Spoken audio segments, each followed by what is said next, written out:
I don't know, Bobby. We don't have to have the full offseason conversation here. We have a lot of time for that. Yeah, we got a long time here.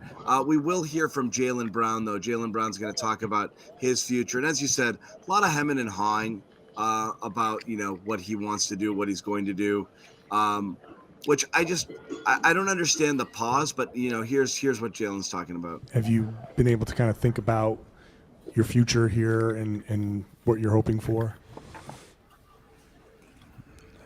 I expected to win today and move on. And that's what my focus was on. That's what my focus has been on. We failed. I failed. And it's hard to think about anything else right now, to be honest. We'll cross that bridge when we get there. Obviously, you mentioned about the future you guys have ahead. This summer you have some decisions to make in terms of an extension. Boston, if it gets offered. What is kind of your mindset about that this summer, and what is your expectation for how that'll play out? Say that again. In terms of the possibility of you getting an extension this summer, especially after making All-NBA, what is kind of your thought process going into the summer, and how do you expect it to play out?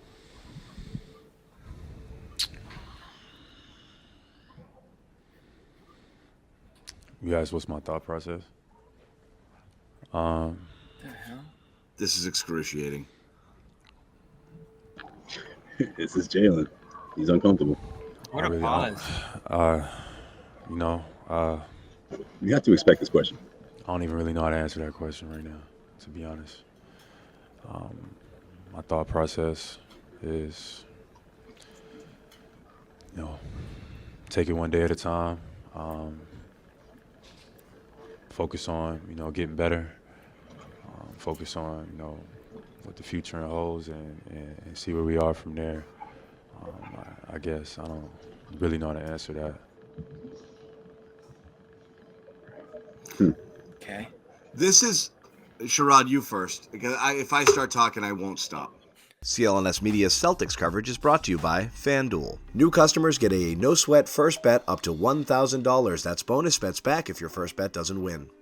Lord knows. The level of awkward/uncomfortableness in those damn pauses says everything.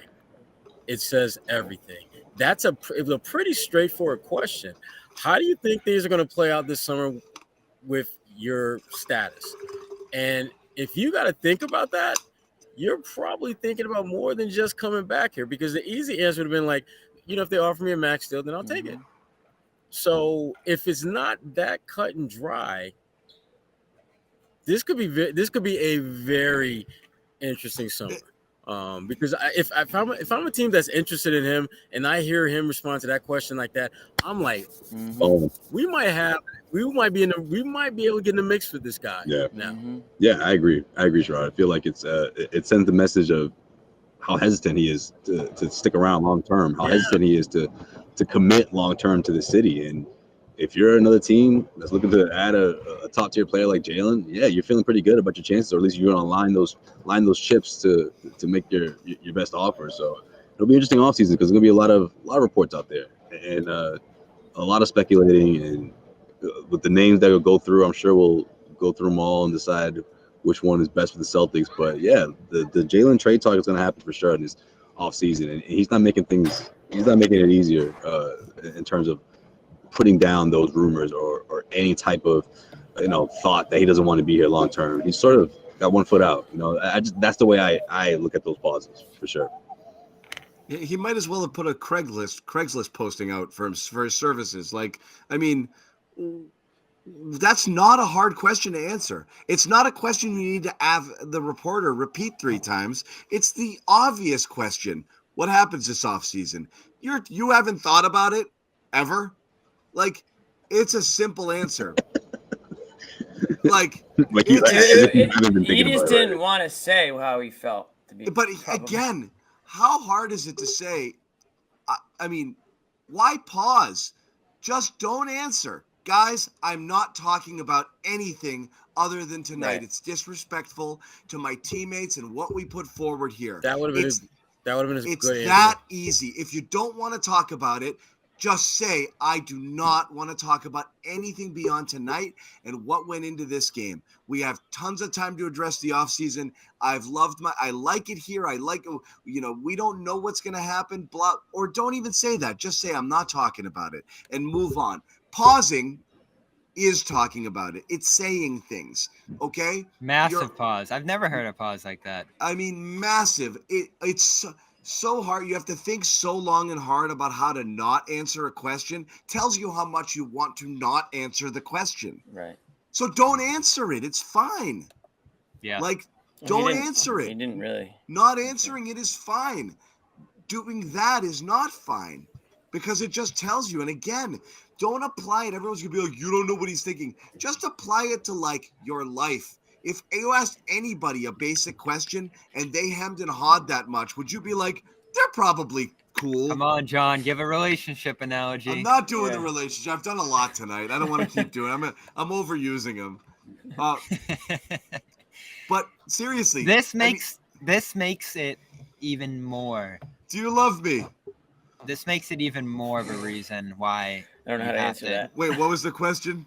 Yeah. Oh. You got me. You really got me on that one. Wait, what? Again, what? One more time. I don't even know. You know what's even more startling about it? He can only get the $300 million here. So why? And this is what I said all year. Why increase the chances that the Celtics are going to trade you if it's going to cost you roughly $70 to $100 million? I think that says a lot. Like, he understands the implications of leaving that uncertainty out there. His agent certainly does. And if they're not having those conversations, or he has to know, right? He has to know the implications of being traded at this point. But he could just make the team again. Like, or you could just address your future in a year. So say, I want to be here. You don't have to say I'm going to sign, but I want to be here. I'm committed. I want to win here. The reason you don't say want to be Kyrie here, just Kyrie it. The reason you don't say want to be here is because there's a real definitive way to keep you here, which is here's $300 million. And then if you say no to it, then obviously you don't want to be here. So you'll be proven a liar really quick. When you enter free agency, you could say a lot of things and then just talk about the process and not feeling respected or feeling more respected somewhere else or why you went somewhere and some bullshit that people do, which is fine. But like here, it's very cut and dried. The Celtics, if the Celtics offer him $300 million and he says no, the answer to do you want to be here long term is no. It's that simple. And that's where you have to start if you're the Celtics, right? It's like, if I offer this, are you taking it? And if he says no, what's the point of nickel and diming him? There's no point. Either you want to keep him here, and that's going to be the price, or you look to move on. This edition of the Garden Report is also brought to you by Athletic Greens. Visit athleticgreens.com/garden for a free 1-year supply of immune-supporting vitamin D and 5 free travel packs with your first purchase.